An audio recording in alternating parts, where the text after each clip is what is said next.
पिले आमे आज अष्टम श्रेणी ओडिया व्याकरणर प्रथम विषय बा प्रथम अध्यायटी पढ़ुचे।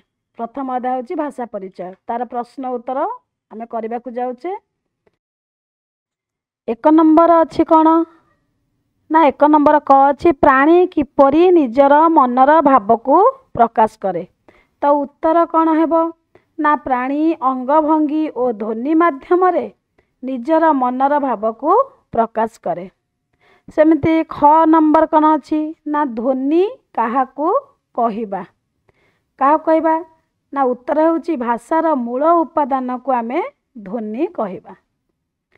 सेमिति ग कौन अच्छी ना ध्वनिर प्रतीक को कौन कह जाए। उत्तर हेउची ध्वनिर प्रतीक को लिपि कह जाए। तापरे घ नंबर को जिबा। घ नंबर अच्छी मातृभाषा कहिले आमे कौन बुझिबा। तो उत्तर निजर शैशवरु सामाजिक परिवेश अनुसार शिक्षा करिथिबा भाषा को आमे मातृभाषा बोली बुझिबा। तापरे उटा कौन अच्छी उ नंबर उटे अच्छी व्याकरण कौन पिले। उत्तर कौन हेब ना भाषा व्यवहार श्रृंखला बा नियम गुड़ी को व्याकरण कह जाए। यापर आमे जीवा दुई नंबर को। दुई नंबर क कौन देछि प्रश्न ना भाषाविद मानक मतरे आम भाषा केते वर्षर पुरुणा। उत्तर हेउची भाषाविद मानक मतरे आम भाषा प्राय 2000 रु अधिक वर्षर पुरुणा। ख नंबर कौन अच्छी ना 19 शताब्दीर शेष भाग और 20 शताब्दीर प्रथम भागरे ओडिया भाषार विकास करथिबा केते जण साहित्यिकंक नाम लेख।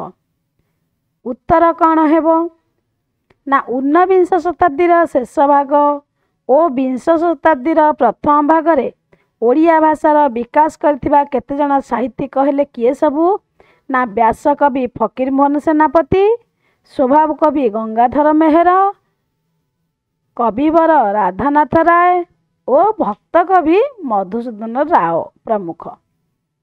तापरे ग नंबर कौन अच्छी ना मधुसूदन राव और फकीर मोहन सेनापति कौन रचना करथिले।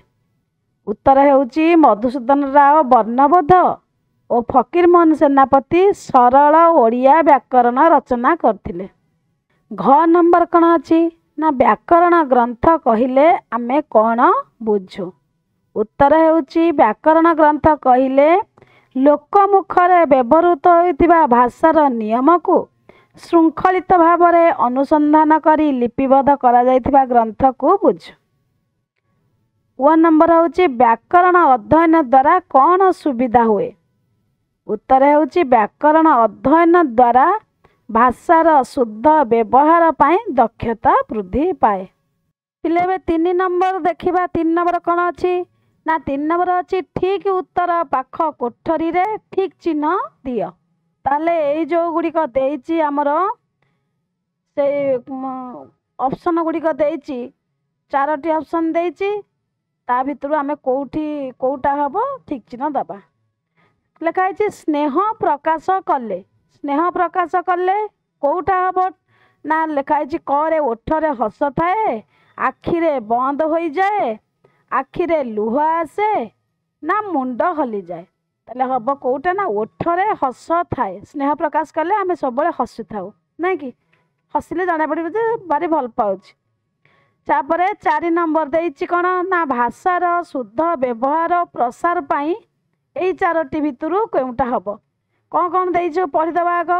अन्य भाषा जानिबा गुरुत्वपूर्ण, ज्ञान विज्ञान जानिबा गुरुत्वपूर्ण, ना व्याकरणर भूमिका गुरुत्वपूर्ण, ना धर्म धारणा रहिबा गुरुत्वपूर्ण। ताहले उत्तरटी हेबो व्याकरणर भूमिका गुरुत्वपूर्ण। सेमती 5 नंबर देइछि मनीष श्रेष्ठ जीव होई पारिछि। तो कारण कौन कौन पाई से श्रेष्ठ जीव होइछि आग देखिबा। इंग्राजी पाई, गणित पाई, विज्ञान पाई, भाषा पाई 4टी देइछि। आमे शेषटी लेखिया घटी आउछि भाषा पाई। कारण भाषार आदान प्रदान रे आमे कौन करूचे ना अन्यर भाव को बा आम निजर भाव को प्रकाश कर पारछे। तेणु आम श्रेष्ठ जीव ए भाषा पाई। तापर देइछि 6 नंबर स्तंभ मिलन।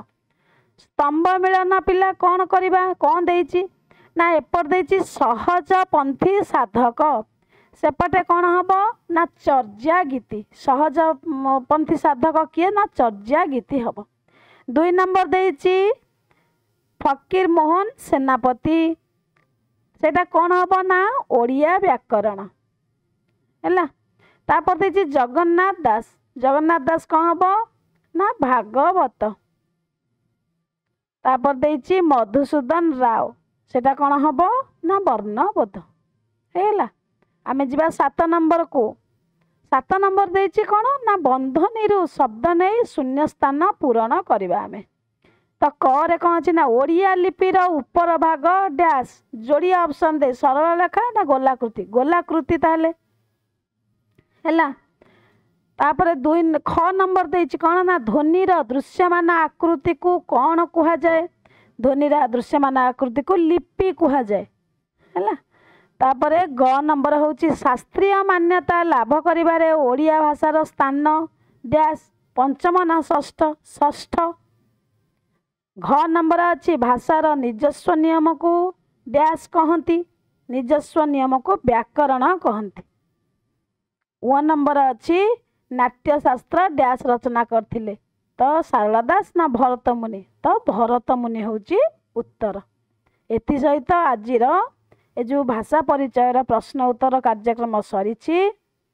जदि किछि अबुझा रहिला कमेंट करी जणैब। आज पई एतिकी।